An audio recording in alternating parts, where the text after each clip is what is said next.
বিসমিল্লাহির রহমানির রহিম। হযরত শাহজালালের পবিত্র মাটিতে দেশে বিদেশে যারা আছেন, সিলেট বিভাগের যে যেখানে আছেন, সবাইকে অনুরোধ করছি ভিডিওটা শেয়ার করবেন। সম্মানিত সিলেটবাসী, আপনারা জানেন 2020 সালে নির্মমভাবে বন্দরবাজার ফাঁড়িতে আমাদের এক ভাই রায়হানকে নির্মমভাবে হত্যা করেছিল ঘাতক পুলিশের এসআই আকবর সহ আরও 3 জন। 2020 সালের সেই ঘটনা সারা বাংলাদেশের মানুষের, বিবেকবান মানুষের বিবেককে নাড়া দিয়েছিল।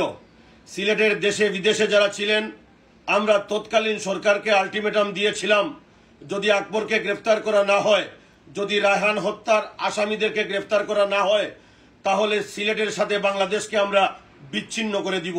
এক সময় আমরা আন্দোলনের জোর তুলেছিলাম, তখন ব্যারিস্টার সুমনের ফেসবুকে জন্ম হয় নাই। আমরা তুলপাড় করেছিলাম, আমরা সিলেটবাসী একত্রিত হয়ে এই আপনার রায়হান হত্যার বিরুদ্ধে আমরা সোচ্চার হয়েছিলাম। 2020 সালের ঘটনা, বন্দরবাজারের পুলিশ ফাঁড়িতে নির্মমভাবে হত্যা করে আপনার রায়হানের বৃদ্ধ মাকে আমি দেখতে গিয়েছিলাম। আমি কাতার থেকে সরাসরি বাংলাদেশে এসে এয়ারপোর্ট থেকে রায়হানের কবর জিয়ারত করেছিলাম। রায়হানের বৃদ্ধ মাকে আমি জড়িয়ে বলেছিলাম যে সিলেটের একজন সন্তান বেঁচে থাকা অবস্থায়, মা, আপনার সন্তান হত্যার বিচার হবে এই বাংলাদেশে। আজকে আমরা কি দেখলাম? রবিবার হাইকোর্ট থেকে জামিন পেয়েছে, সিলেটের কারাগার থেকে মুক্ত হয়েছে ঘাতক আকবর। এটা সিলেটবাসীদের লজ্জা। এই সিলেট ইলিয়াস আলীর সিলেট, এই সিলেট সাইফুর রহমানের সিলেট, এই সিলেট হুমায়ুন রশিদ চৌধুরীর সিলেট, এই সিলেট ফরিদ গাজীর সিলেট, এই সিলেট আব্দুল সামাদ আজাদের সিলেট। এই সিলেটের মাটিতে একজন হত্যাকারী ঘাতক এই আকবর ভূঁইয়ার বিরুদ্ধে আমরা এখনো সোচ্চার হতে পারি না। কোন সেই উপদেষ্টা আকবরকে মুক্ত করে দিয়েছে, আকবরকে ছেড়ে দিয়েছে? আসুন আমরা আবার প্রতিবাদ জানাই, আমরা একত্রিত হই। সিলেটবাসী ঘরে ঘরে দুর্গ গড়ে তুলবেন, দলমত নির্বিশেষে। আমরা আলটিমেটাম দিচ্ছি, এই সরকারকে আলটিমেটাম দিচ্ছি যে আকবরকে যে মুক্ত করেছে সিলেট বিদ্বেষী এই উপদেষ্টাকে আমরা চিহ্নিত করব। অনতি বিলম্বে আকবরের জামিন বাতিল করে আকবরের ফাঁসি দিতে হবে। যে জায়গায় আমরা আকবরের ফাঁসি দেখতে চাই, সেই জায়গায় আকবর মুক্ত হয়েছে।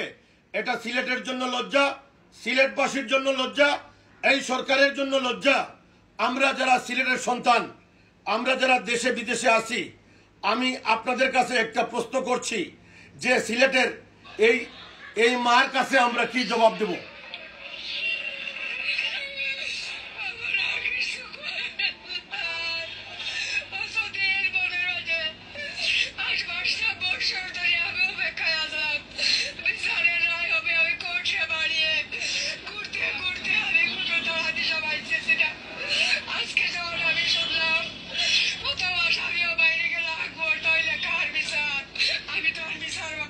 সম্মানিত সিলেটবাসী, একজন মার চকুর পানি,